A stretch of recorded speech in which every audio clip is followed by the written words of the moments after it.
Hello friends, today we are going to learn object-oriented analysis of software design and modeling.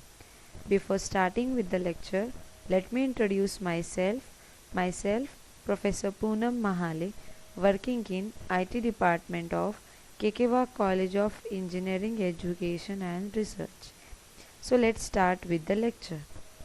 So objective of today's lecture, by the end of lecture, student will be able to understand the basics of UML modeling language.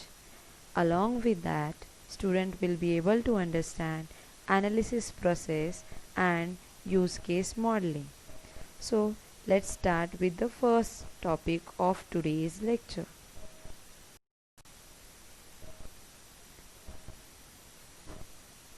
Object-oriented analysis process is a bit difficult process in software development lifecycle.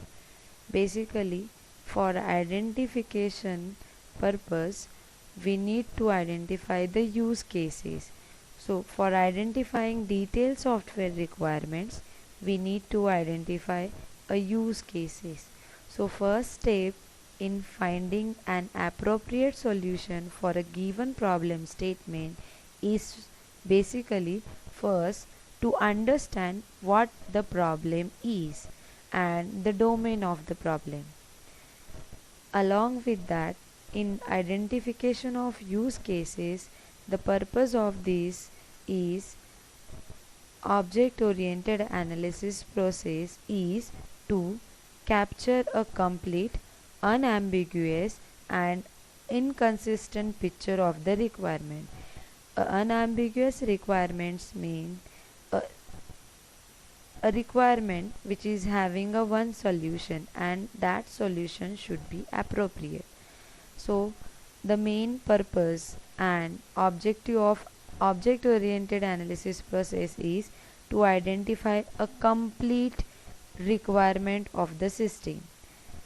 So if we want to define an analysis process, then we can define as a analysis process is a process of transforming a particular problem statement or problem definition into a coherent system or a coherent statement of a system requirement.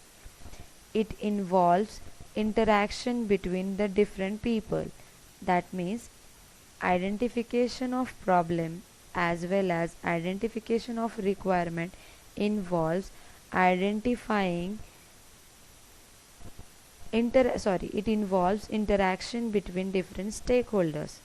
Again, a software analyst can identify the system requirement by having a certain set of questions, like he can identify the requirement by examination of existing system of that domain.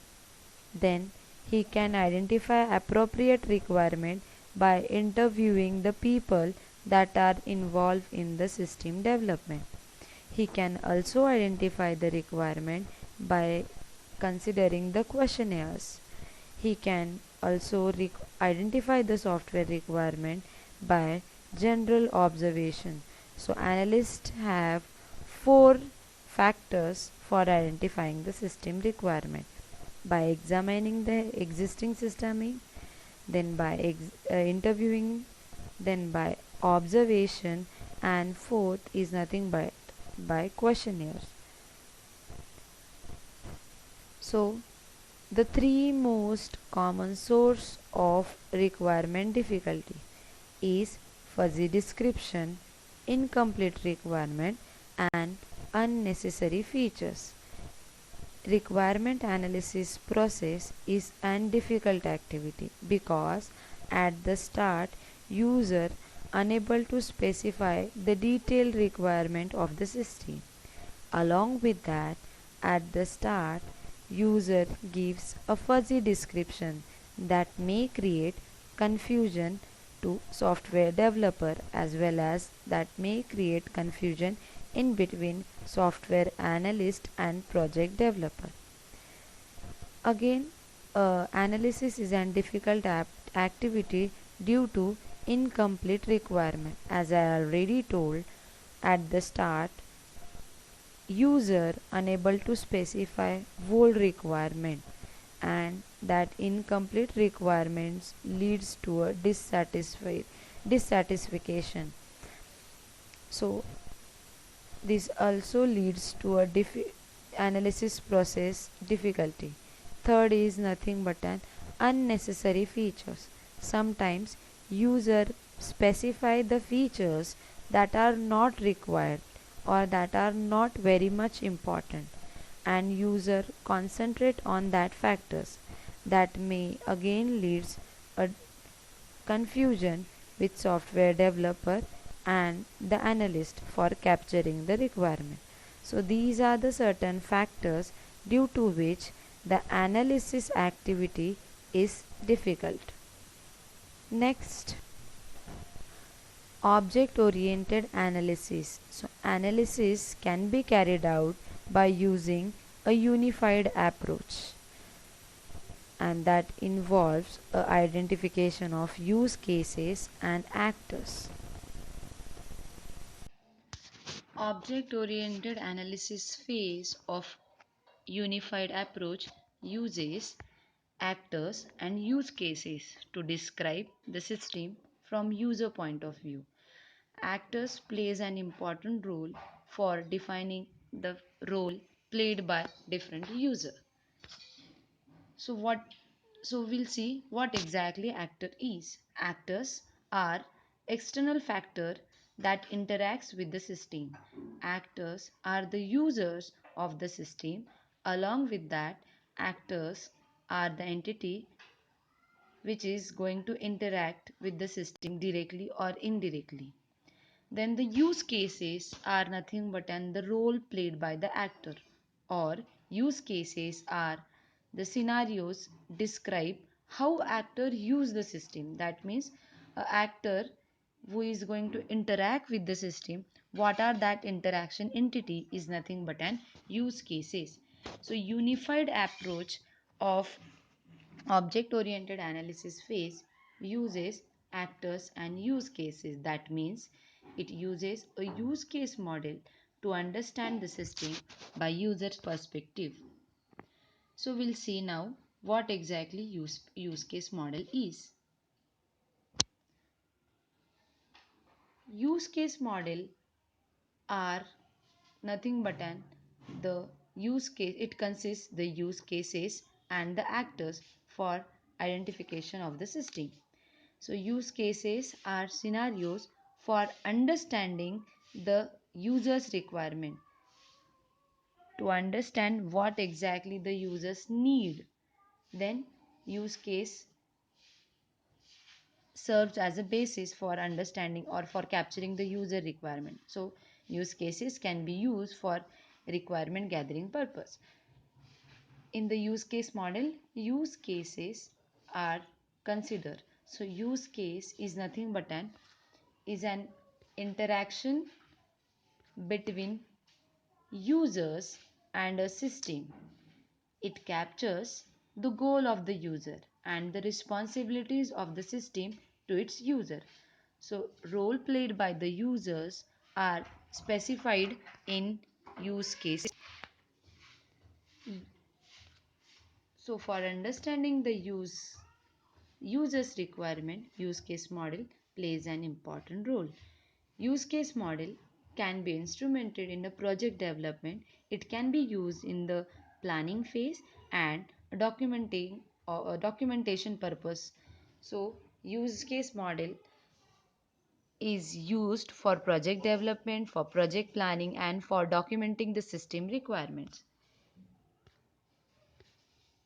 The use case model describes the uses of the system and shows the courses of the event that can be performed.